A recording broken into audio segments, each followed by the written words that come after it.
এটার ভিতরে গিয়ে স্লিপ বিতরণ করা হচ্ছে, ডেস্ক বসানো হচ্ছে। তো বাকি যে সময় আছে আমি অনুরোধ করবো সবাইকে আমাদের দায়িত্বশীল আচরণ করা দরকার। আর এই নির্বাচনের মাধ্যমে জুলাই বিজয় হয়েছে, শহীদদের আকাঙ্ক্ষা বিজয় হয়েছে।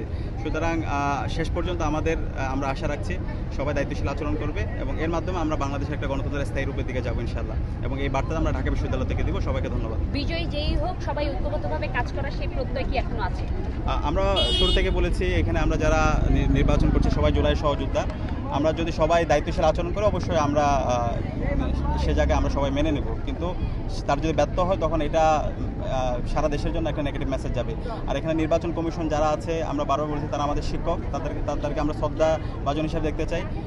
কিন্তু কোনো একটা বিশেষ ছাত্র সংগঠনকে ফেভার দেওয়া, কোনো বিশেষ কোনো ব্যক্তিকে ফেভার দেওয়া, এর মাধ্যমে ছাত্র বনাম শিক্ষক এই ধরনের কোনো পজিশন তৈরি হোক সেটা আমরা চাই না। তো আমরা আশা রাখবো শেষ পর্যন্ত সবাই দায়িত্বশীল আচরণ করবে এবং এর মাধ্যমে আমরা জুলাইকে বিজয়ী করবো, শহীদের আকাঙ্ক্ষাকে বিজয়ী করবো।